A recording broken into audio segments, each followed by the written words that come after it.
राधा राधा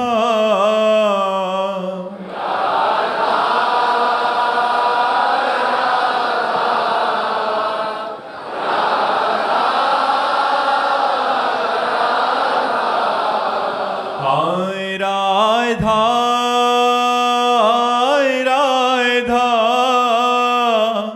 राधा राधा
संत हरि भक्तन की, श्री वृंदावन धाम की, सतगुरुदेव भगवान की।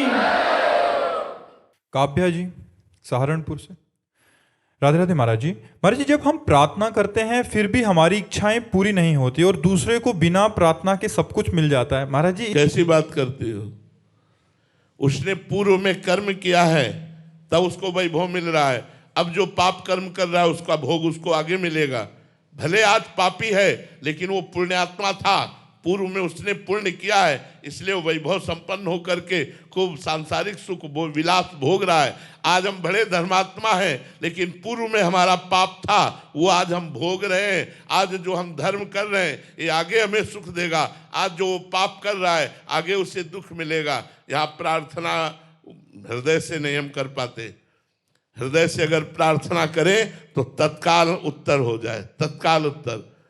प्रार्थना हम वासनाओं की पूर्ति के लिए ना करें, प्रार्थना हम वासना की निवृत्ति के लिए करें। कितनी वासनाओं की पूर्ति चाहेंगे, क्या क्या चाहेंगे? एक बात से मानता है क्या? अभी कहता है ये भोग ले तो ठीक है, वो मिल गया तो कहता है वो भोग ले। कितना भोगोगे? ये हम आपको बताएं, भगवान से प्रार्थना करो कि जेहि विधि प्रभु प्रसन्न मन होई, करुणा सागर कीजे सोई। प्रभु जिस तरह से आप हम पर प्रसन्न हो वैसे ही आप मुझे रखिए। यदि मुझे इस तरह रखने में आप राजी हैं तो मैं राजी हूं, बस कृपा करके आप मुझे सहन शक्ति दीजिए और अपना स्मरण दीजिए। भगवान का भजन होता रहे और दुख को सहता रहे, वो परम पद को प्राप्त हो जाता है। क्या भगवान से संसारिक नाशवान वस्तुएं मांगे, ये तो अपने आप आवेंगी। माया को सब कोई भजे, माधव भजे न कोई। जो माधव को भजे तो माया चेरी होए।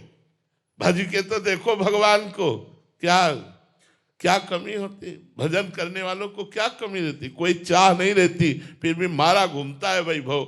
इसलिए अभी हम आपको अंदर की बात बता दें, रहस्य की बात बता दें, बहुत ध्यान से सुनना। भगवान के मंदिर में जाके मांगना या अपने घर में भगवान से मांगना, दो बातें होंगी तो पूर्ण हो जाएगा, नहीं पूर्ण होगा। पहली बात, आपका भगवान से संबंध क्या है, आपने उस संबंध को माना कि नहीं माना, जाना कि नहीं जाना। अगर नहीं जाना तो नहीं पूर्ण होगी।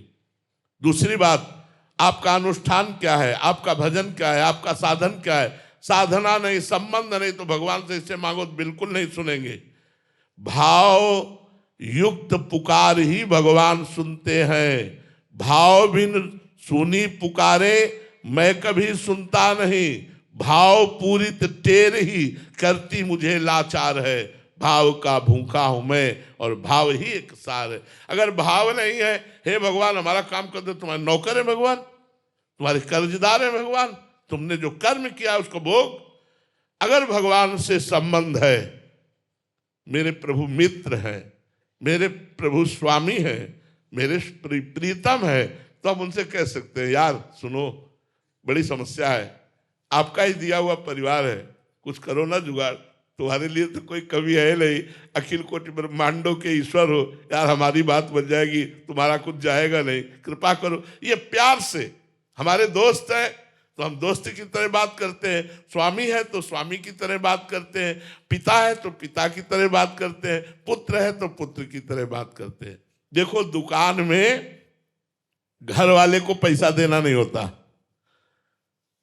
नहीं ये जरा चीनी दो, कितने ग्राम मतलब नहीं है, और वो चीनी दे दिया और चल दिया। घर वाले को पैसा देने की जरूरत नहीं, रिक्वेस्ट करने की जरूरत नहीं, केवल ऑर्डर देने की जरूरत है। आज जरा उठाना 4 समोसा देना, वो 4 नहीं 5 लपेट देगा, घर के लिए जाओ। तो यदि आप भगवान के घर वाले बन गए हो तो भगवान का विश्वरूपी दुकान है, ऑर्डर करो मिल जाएगा। तो या तो अनुष्ठान करो, मंत्र अनुष्ठान, जप अनुष्ठान, स्तोत्रों का अनुष्ठान, और फिर मांगो तो मिलेगा, और या भगवान को अपने घर का मान लो तो मिल जाएगा। 1 क्विंटल लड्डू का भोग लगाएंगे, अनंत ब्रह्मांडों को वो भरण पोषण कर रहे, 1 कुंतल लड्डू के भूखे बन रहे। अरे यार भगवान को क्या समझाए, अरे अनंत ब्रह्मांडों का दाता है, वो 1 कुंतल लड्डू से नहीं, वो 1 बूंदी के दाने से प्रसन्न हो जाएगा। पत्रम पुष्पम फलम तोयम ये में भक्ता प्रेक्षति। आंसू बहाते हुए और धन्ना जाट ने सूखी बाजरे की रोटी का भोग लगाया, ठाकुर प्रकट होकर के खाया।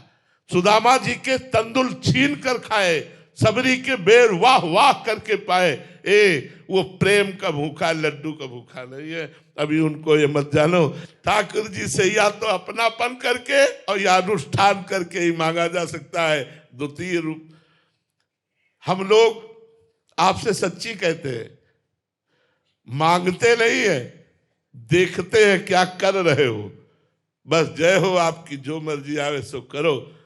हम कह रहे हैं आप भगवान के हो जाओ, भगवान के अंदर से हो जाओ, तो देखो माया मैया कितनी कृपा आपके ऊपर करती है। माया की कमी थोड़ी रहेगी, माया की कमी तब है जब भगवान से विमुख हो, इसलिए माया की कमी है। आप निश्चित मानो, निश्चित मान लो, यदि भगवान के हो जाओ तो कोई कमी ही नहीं रहेगी, और कमी होने पर भी आप बादशाह रहेंगे, आपका हृदय आनंदित रहेगा। 7 गांठ को पीन में इंद्र बापरो कौन।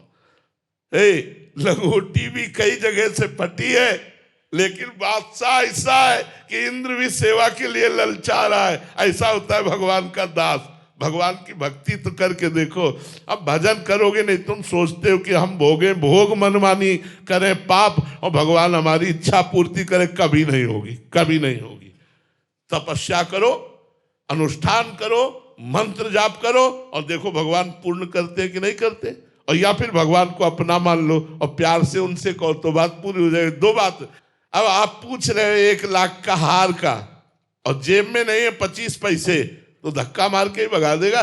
तो कितना तप है तुम्हारे पास, कितना पुण्य है तुम्हारे पास, कितना आपके पास भजन है। अब वो है नहीं, और भगवान से कोई हमारी पूर्ति कर दे तो सब मम प्रिय सब मम उपजाए। संपूर्ण सृष्टि भगवान की है, और विधान रख दिया है, अवश्य में वो भोक्तव्यम कृतम कर्म शुभाशुभम। जो तुम पाप और पुण्य करोगे उसका फल तुम्हें भोगना पड़ेगा। दुख या सुख तुम्हारे कर्म के अनुसार तुमको प्राप्त होगा। कर्म प्रधान विश्व रचि राखा, और जो जस करे तास फल चाखा।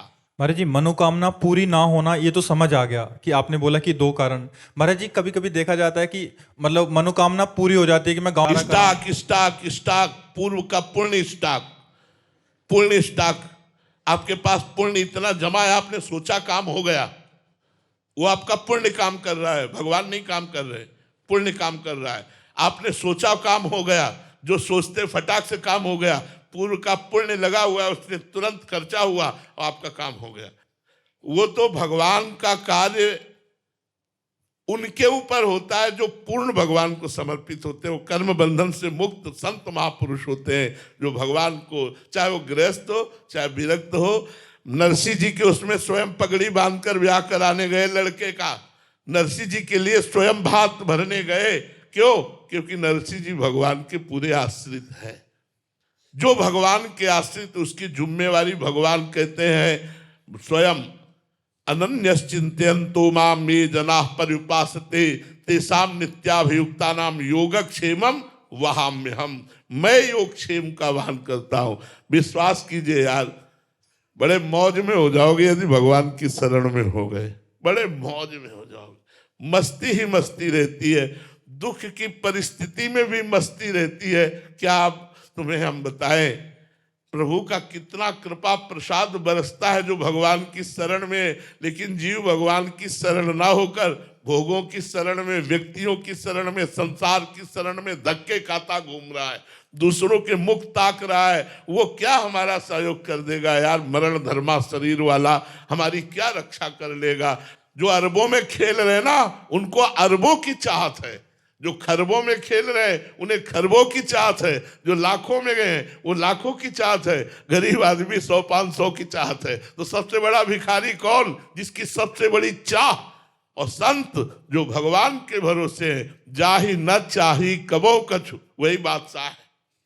चाह मिटी चिंता मिटी मनुआ बेपरवाह, जिनको कछु न चाहिए वो साहन के साह। भगवान के भरोसे होकर कोई चाह नहीं, माया अपने आप सेवा करती रहती। महाराज जी, अभी हमने सुना कि शरण में हो जाना चाहिए प्रभु, अभी प्रारंभ कहाँ से करें जो नए साधक हैं? हाँ, भगवान का नाम जब शुरू करो वो सब विधान बना देंगे। राधा राधा राधा राधा शुरू करो, सब विधान बन जाएगा। हृदय का अहंकार भगवान की शरण में चला जाएगा। नाम जपना शुरू करो, जितना नाम जप करोगे उतने भगवान की शरणागति पुष्ट होती चली जाएगी। प्रकृति जी वेस्ट बंगाल से, राधे राधे महाराज जी। महाराज जी, मनुष्य की इच्छा से जो होता है और जो भगवान की इच्छा से होता है, इन दोनों में अंतर कैसे समझा जाए? भगवान की इच्छा से सृष्टि का सृजन और सृष्टि का पालन और सृष्टि का संहार, ये उनकी इच्छा से होता है। और वासनाओं से प्रेरित होकर के शुभ अशुभ कर्म, ये मनुष्य की इच्छा से होते हैं। सद्वासना या असद्वासना, सद्वासना से प्रेरित होकर शुभ कर्म होते हैं जिनका परिणाम सुख होता है, और असद्वासना से प्रेरित होकर जो कर्म होते हैं उनका परिणाम अशुभ दुखमय होता है। विपत्ति, संकट, रोग, नरक, अन्य योनियों में जाना, ये मनुष्य के द्वारा होता है।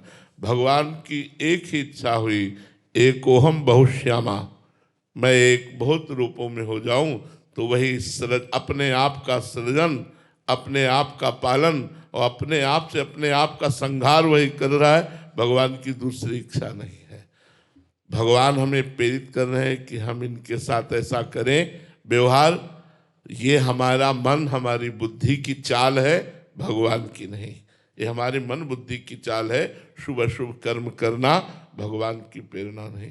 भगवान की अगर प्रेरणा है तो गीता जी से मिलती हुई होगी, क्योंकि भगवान की वाणी गीता जी है, भगवान की वाणी भागवत जी है।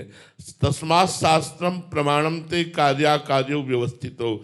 यदि भगवत प्रेरित माना भी जाएगा तो शास्त्र प्रमाणित कार्य जो होगा वो भगवत प्रेरित माना जाएगा।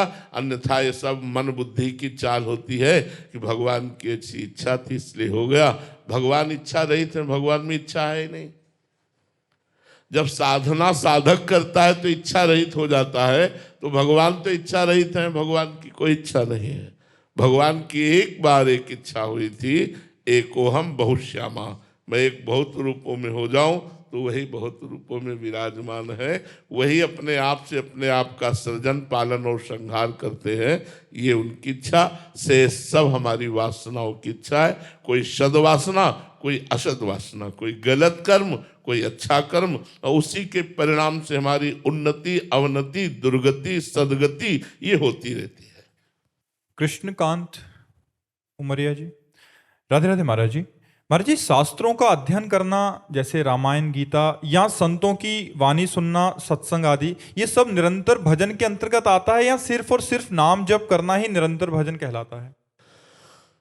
ये भजन के सहयोगी कार्य हैं, भजन में ही है, भजन से अलग नहीं है, पर भजन के सहयोगी हैं। साधन को हरि भजन है, कै सत्संग सहाय। शास्त्र और सत्संग ये भजन का भाव प्रकट करते हैं, ये भजन के लिए उत्साह प्रकट करते हैं, पर भजन का स्वरूप है निरंतर भगवान का स्मरण। अगर सत्संग सुना और नाम जप नहीं है, शास्त्र स्वाध्याय किया, नाम जप नहीं है, तो ऐसा हुआ जैसे पोछा लगाया, खिड़की खुली रह गई, सब धूल आई, तो पोछा लगाने के पहले जो स्थिति थी उससे भी गंदी स्थिति हो गई। क्योंकि उसको एक अभिमान है कि मैं सत्संगी हूं, मैं शास्त्र स्वाध्यायी हूं, लेकिन भजन ना होने के कारण आचरण पवित्र नहीं होंगे।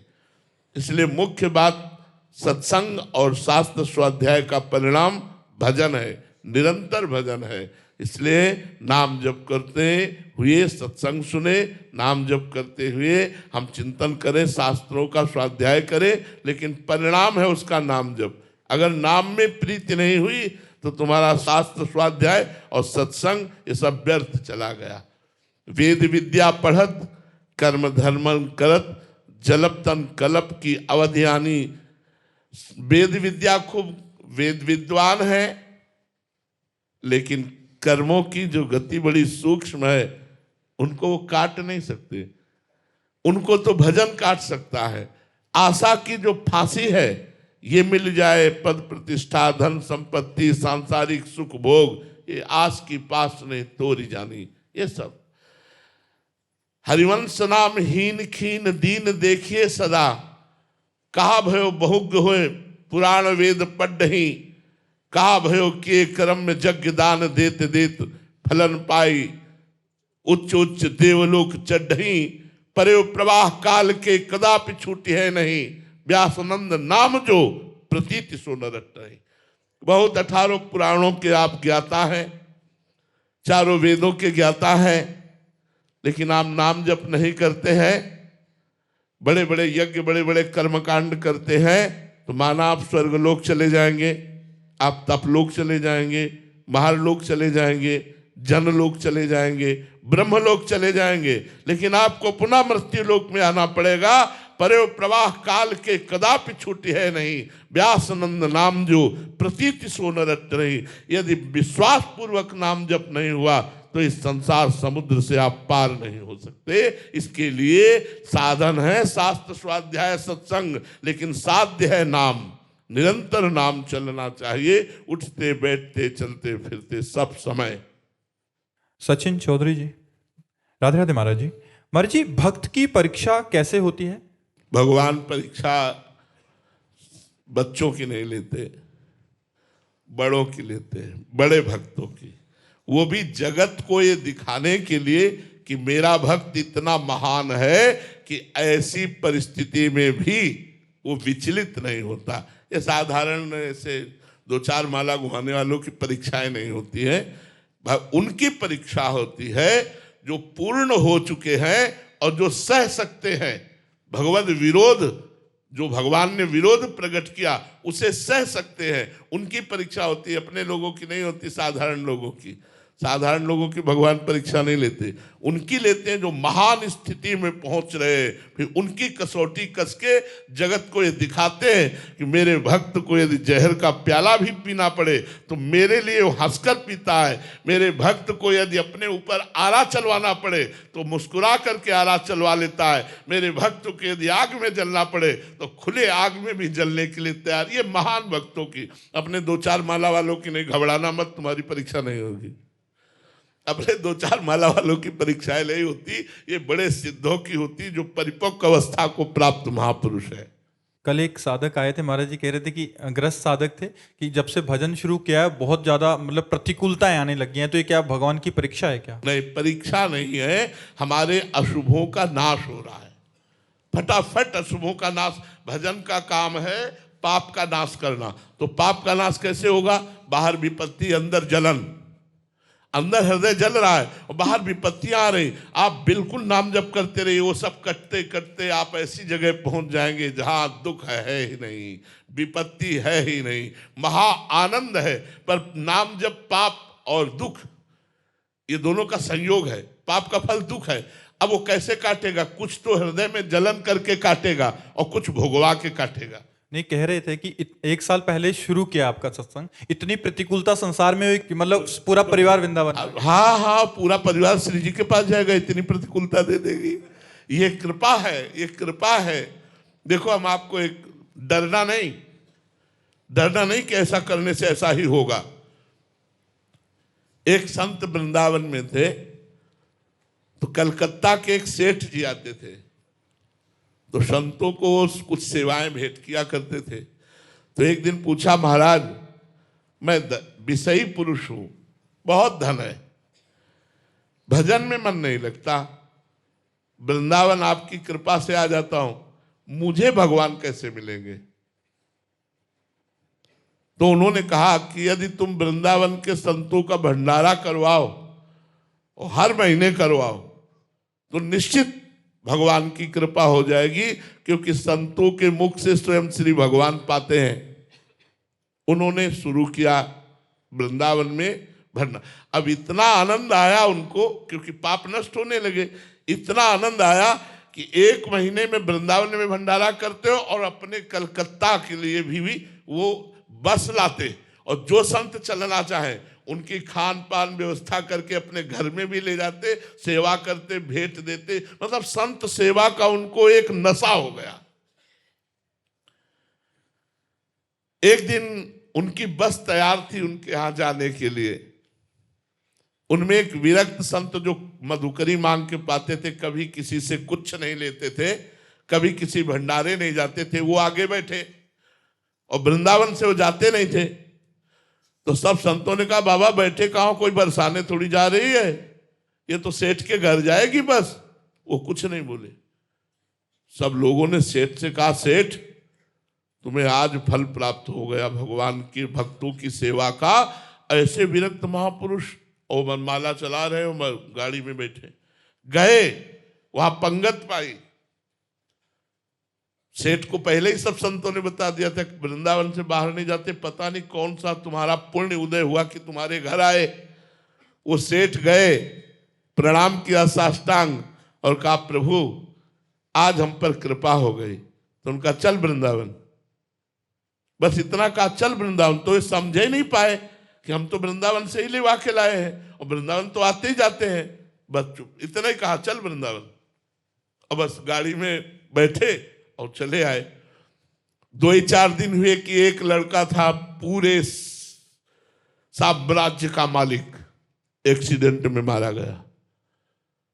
जो ही लड़का मारा गया, घोर दुख कि अब ये सब वैभव किसके लिए।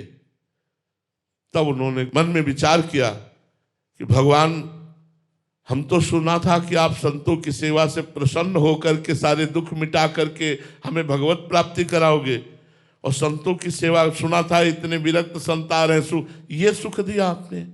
उन्होंने सब संपत्ति को जो चैरिटेबल हैं उनमें बांट दिया, और अब कहा कि अब जीवन किस काम का। पति और पत्नी वृंदावन आ गए और बास करके नाम जप करने लगे। फिर एक दिन संत मिले, बोले आ गया वृंदावन?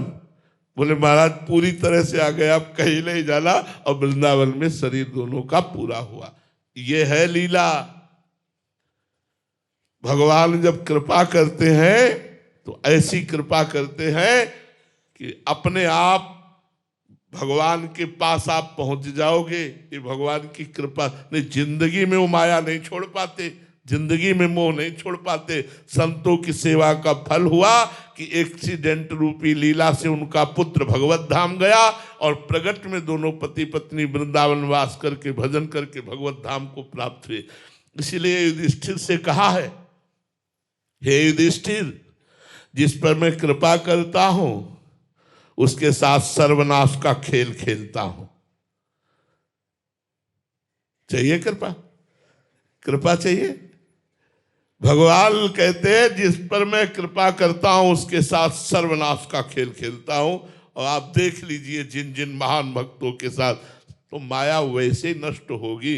हमें चिंता नहीं करनी, हमें और भक्ति भाव बढ़ाना है जिससे हम भगवान के समीप पहुंचे। पर आप निश्चित समझ लो, प्रतिकूलता, दुख, अपमान, निंदा, तिरस्कार, ये वो चीज है जो भगवान से मिलाती है। ये वो चीज है जो भगवान से मिलाती है। जब हर जगह ठोकर खा लेता है जीव, तब भगवान के दरबार की तरफ बढ़ता है। जब कोई प्यार करने वाला नहीं रहता तो हृदय तड़प कर जगदीश्वर से प्यार करने लगता है। नहीं, ये माया ऐसी है ना कि भगवान को छोड़ दिया, माया नहीं छोड़ सकते, माया नहीं छोड़ सकते। भगवान ही कृपा करके माया मुक्त करते हैं। इसलिए भगवान की शरण में रहो। दुख, विपत्ति, अपमान, चिंता, शोक, भय, इनसे डरो मत। भगवान से प्यार किया है, कोई संसार से प्यार किया है। और ये सब नाशवान वस्तुएं ही नष्ट होंगी, अविनाशी का कभी नाश हो ही नहीं सकता। स्वयं भगवान भी चाहे तो अविनाशी का नाश नहीं हो सकता। और आप एक बात हमारी गांठ बांध ले, सूर्य भगवान चाहे भी तो अंधेरा नहीं दिखा सकते, क्योंकि जब वो प्रकट होंगे तो अंधकार नहीं रहेगा। ऐसे भगवान का नाम मंगल भवन है, वो चाहे भी तो तुम्हारा मंगल नहीं कर सकते, मंगल ही होगा। केवल भजन करते रहो, देखना तुम्हारा सर्व मंगल होगा। बलविंदर जी गुजरात से, राधे राधे महाराज जी। महाराज जी, आपसे जो भी कोई सवाल पूछता है, आप इतनी तेजी से सवाल कैसे देते हैं महाराज जी? ऐसी क्षमता आप में कैसे आई कि इतना जल्दी जल्दी? हम भी सुनते हैं, आप भी सुनते हैं, बोलने वाला बोल जाता है, हम क्या करें। बोलने वाला बोल जाता है, हम क्या करें। तुम्हें कैसे बतावे कि कौन बोलता है। जो ये प्रश्न करते हैं उसमें पकड़ लेता है और वो बोल देता है। हमारे में सामर्थ्य नहीं है, हमारी सामर्थ्य नहीं है। सर्वलोक भूतों के स्वामी, ये पंचभूत है ना, पंचभूत है, इन्हें भूत कहा जाता है कि नहीं, पंचभूतों से। तो इन भूतों के स्वामी जो है वो इस घर को अपना मकान बना लिए हैं और इस घर में वो रहते हैं। तो आप प्रश्न करते हो, घर वाले उत्तर देते हैं, हम भी सुनते रहते हैं। अब समझ पाओ तो समझ पाओ, निरादे से आप जी। प्रवीणा कुमारी जी बिहार से, महाराज जी, नाम भगवान मानस पटल पर हमेशा दर्शन देते रहें, स्थायी रूप में रहें, ऐसा कैसे संभव हो सकता है कि खुली आंखें हों, बंद आंखें हों, उनका झलक हटे ना? नाम श्वास दो बिलग चलत है, इनको भेद नमो को भावे। श्वास ही नाम, नाम ही श्वासा, नाम श्वास को भेद मिटावे। यदि आप ऐसा कर सकते हैं तो आपके नेत्रों के सामने चाहे मूंदे चाहे खुले रहें, नाम भगवान हर समय विराजमान रहेंगे। श्वास और नाम का भेद न मिटने पावे। हर श्वास में निरंतर नाम चलने का अभ्यास कीजिए और थोड़ा प्रयास कीजिए नाम लिखने का। जैसे राधा, भावना में लिखा राधा राधा राधा राधा, तो आप फिर देखेंगे तेजोमय स्वरूप से राधा नाम। और जब राधा नाम का प्रताप उदय होगा तो वहीं प्रिया प्रीतम दिखाई देंगे। जहाँ राधा नाम लिखा है वहीं श्यामा श्याम गरीब भैया दिए दिखाई देंगे। आप नाम जपने का अभ्यास कीजिए, हर श्वास में नाम जप कीजिए। श्वास श्वास जप करे, दुविधा रहा है न कोई। अगर हर श्वास में आप नाम जप करोगे, अधिक से अधिक कई कई बार एक श्वास में कई नाम जप किए जा सकते हैं, तो नाम के प्रभाव से नाम भगवान पकड़ लेते हैं।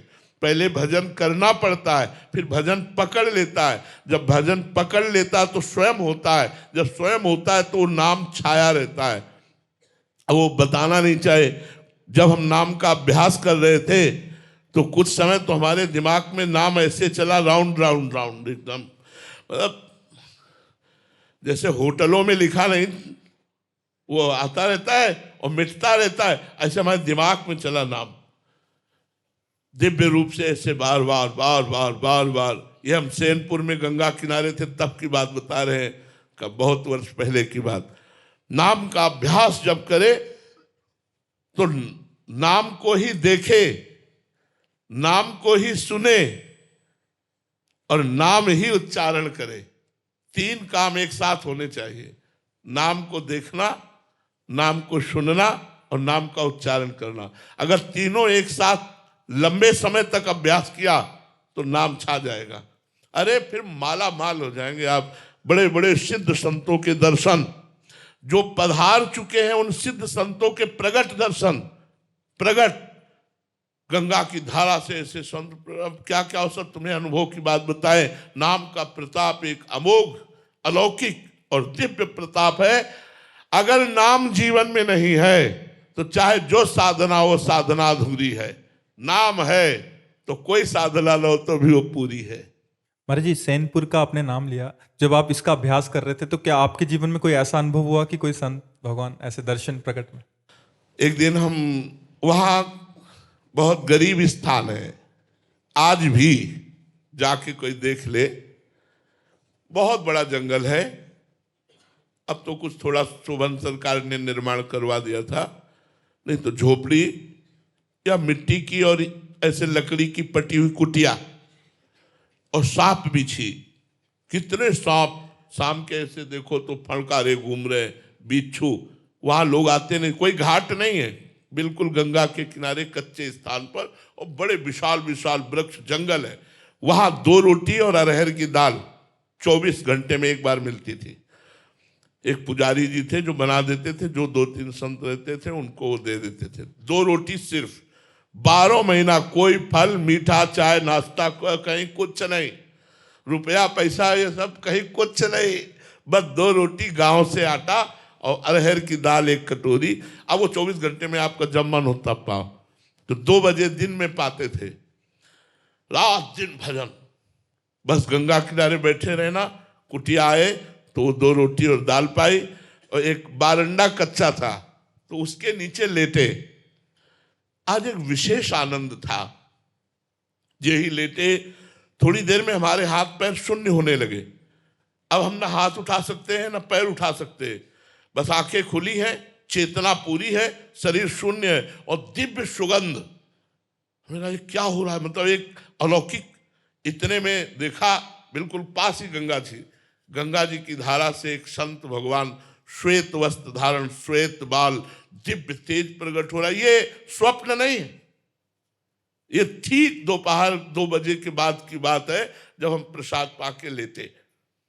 और जैसे जैसे वो नजदीक आ रहे वैसे वैसे सुगंध, उन्हीं के श्रीअंग की सुगंध पहले आई थी, सुगंध से भर गया वातावरण। नजदीक आए और सर गोद में रखा, हम वैसे जड़ एकदम, आंख खुली है, जड़ एकदम है, ऐसे मस्तक पर हाथ फेरने लगे और एक मंत्र दिया था, एक मंत्र उच्चारण किया। बड़ी बड़ी कृपा, बड़ी कृपा, संतों की बड़ी कृपा। आज के 35-40 वर्ष गुरु नानक साहब का दर्शन गंगा किनारे हुआ, दिव्य रूप में ऐसे प्रकट हुए। एक ऐसे दुपट्टा डाले हुए थे और उसमें कुछ लिखा हुआ था, मुझे पता नहीं क्योंकि वो हमें पंजाबी का ज्ञान नहीं। एक ऐसे पट्टा सा पड़ा था और उसमें कुछ लिखा हुआ था, और बस ऐसे मुद्रा में बैठ। श्रीचंद्र जी का दर्शन हुआ। बड़े बड़े महापुरुषों का, संतों का कृपा पूर्वक दर्शन नाम के प्रताप से होता है। नाम, विश्वास कर लीजिए, जब नाम भगवान को अधीन करके सामने खड़ा कर सकता है, सुमिर पवन सुत पावन नामू, अपने बस करी राखे रामू, तो आप क्या समझते हैं? नाम का प्रताप अमोघ है, अलौकिक है। आप विश्वास करके नाम जप कीजिए, माला माल हो जाओगे। हमारी बात मान लो, कहीं भटकने की जरूरत नहीं, कहीं छूछा जंतर मंत्र कराने की जरूरत नहीं। राम राम कहो, राधा राधा कहो, कृष्ण कृष्ण कहो, तुम माला माल हो जाओगे। थोड़े दिन, जब तक तुम्हारे पाप नष्ट नहीं होते तब तक विपत्ति संकट आदि हो सकता है। आप धैर्य पूर्वक सह जाओ, आगे का मार्ग बहुत आनंदमय, बहुत आनंदमय है।